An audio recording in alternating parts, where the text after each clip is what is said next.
China-US relations has been a hot topic due to the crippling impact of the virus and the wide perception of China's growing aggressiveness on the world stage. David Dollar from the Brookings Institution offers some insights. David, thanks for joining us. Yeah, no, it's great to talk to you.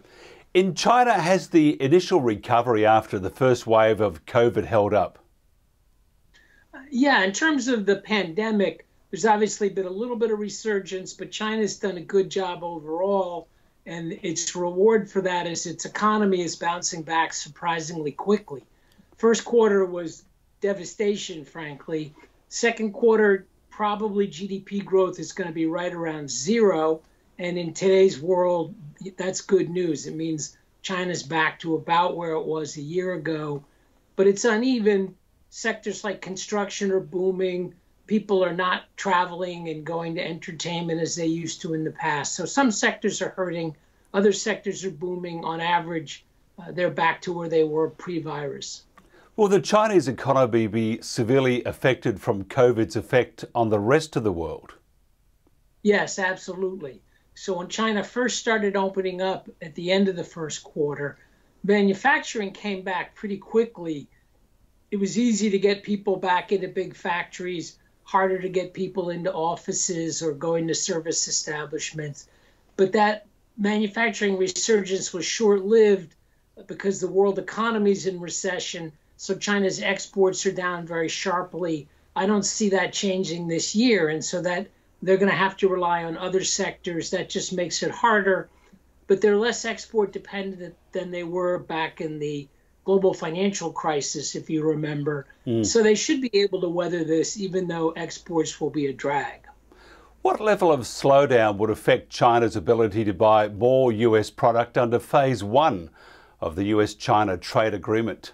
The level of slowdown China has right now is definitely affecting its purchases from the United States in this phase one trade deal. Even though China's back to about where its economy was a year ago, imports into China are down considerably. Imports from the United States in particular are down pretty sharply. So far, China is not meeting its commitments under the agreement. The U.S. administration's been pretty tolerant up till now, recognizing the effect of the recession, but this is definitely affecting U.S.-China trade. It appears phase one of the trade deal agreed in January is not yet at risk, but despite these escalating tensions, is this your assessment? Yes, so the two sides are talking a good game. They say the agreement is still valid. China's making a good faith effort, particularly in agriculture. But as I said, their actual imports are down compared to a year ago or compared to 3 years ago. I think in the end, it's going to be a very political decision on President Trump's part. Right now, he's trailing pretty badly in opinion polls. If that's the case coming into the fall, he might reconsider and decide to ratchet up the trade war against China. On the other hand, if things are looking brighter for him, he's probably not going to rock the boat. So you got really politics that are going to weigh in. The economics of the deal, with both economies in recession, it's really hard to meet those targets. But then politics will probably be determinant.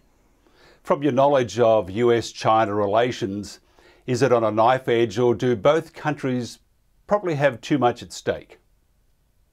My instinct is to say both, which I realize is inconsistent.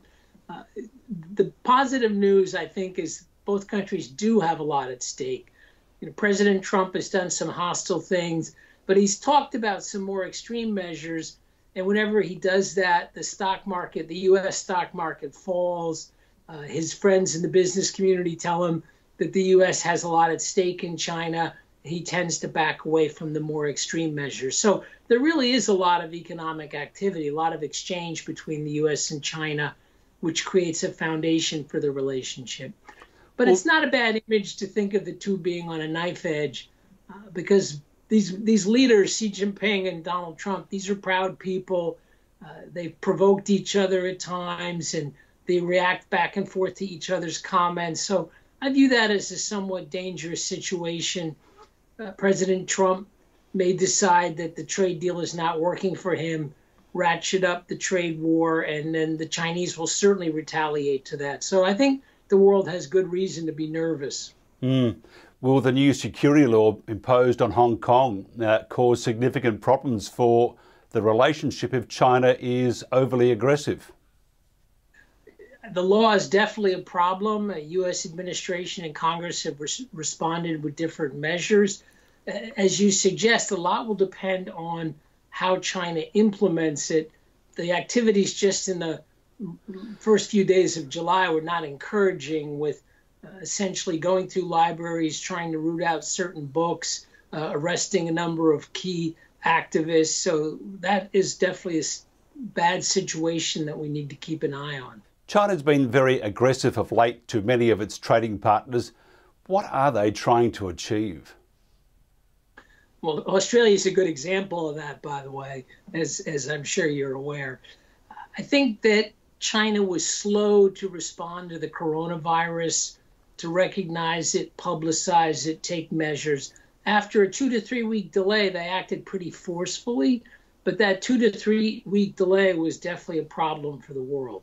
So I see China as being somewhat on the defensive, a lot of anger around the world about the virus and about Chinese delay in publicizing it.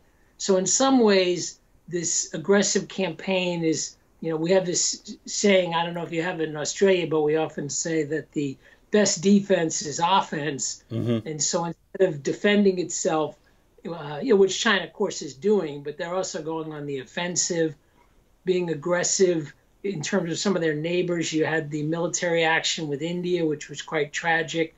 And then you've got trade actions against countries like Australia and others. So China's being pretty belligerent vis-a-vis a lot of different neighbors and partners. And I see that as a way of deflecting attention from their role in the coronavirus. Just a left field question here, David. Apologies for this. Just wondering, the conflict recently with China and India, no guns were used. They just used clubs. What was the reason for that? I believe the two sides had an agreement, not to militarize the border. I'm not an expert on this, but that's my understanding, is that they thought it was dangerous to have firearms. But it sounds like the Chinese side was armed with clubs that had nails, and that obviously involved preparation. So you can do a lot of harm in the world with instruments that are not firearms. And as I said, it's a tragic situation. I don't understand why China is ratcheting up all this tension, though, as I said, they are trying to deflect attention from their role in the coronavirus. Could you tell us something about the Belt and Road Initiative, and if there is anything positive about it? Many countries are critical of it. In Australia, for example, the state of Victoria has signed up. I think actually it's a mixed picture, so I'm aware of all the criticisms. On the positive side, developing countries do need infrastructure. What the program is mostly about is China financing transport and power infrastructure, which countries need. I think the main criticisms are that it's not very transparent. And in general, the lending terms are commercial. And so a lot of developing countries are now getting into debt problems. And with the virus hitting and the global recession, we've got a lot of emerging debt crises. China's got 15 big clients in Africa, for example, and about half of them are in debt distress now, going to the IMF, trying to get bailout programs. Fortunately, China's joined with other G20 countries in calling for a moratorium on official debt payments of the poorest countries, so that's a positive. But I think the positives of the Chinese program building infrastructure, at the moment, they seem outweighed by the negatives of debt problems and lack of transparency. When a wealthy country or state signs up, I don't really think there's much in it for them, to be frank. You wouldn't want Australia to be borrowing from China for infrastructure. The terms are not very attractive. You can do much better with many other sources of financing. So we've had some examples of countries like Italy signing up, but then when you look at the details, they're not really doing anything. It's more of a political endorsement of the program. Just another left field question. I like to do this, you see, it sort of keeps me on my toes. Just the elections in the US.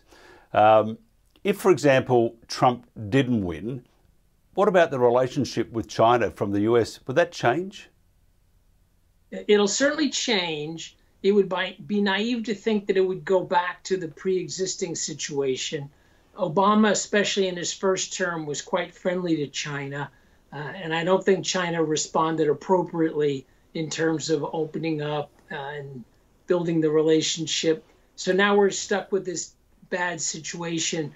But under a President Biden, some good things would happen. The U.S. would rejoin multilateral initiatives like the Paris Accord.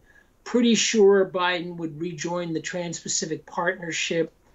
I think he would rationalize the policy toward China. He'll certainly be tough on human rights issues. So don't think of a Biden administration as being easy on China across the board. But while tough on human rights, I think probably you'd get a more free trade administration coming from this Democrat. And that would help the United States rebuild alliances and have a more multilateral approach to help dealing with China. Would there be more respect or less respect from China to the US? Do they respect Trump or do they respect him less than what should be? I think from the Chinese point of view, President Trump's complicated. They don't like the tweeting, the quick reaction, and particularly don't like some of the hostility that's come from his cabinet officials like Vice President Pence or Secretary Pompeo. So there are aspects that they don't like. Trump is frankly dismantling the U.S. alliance system, both in security and economic realms.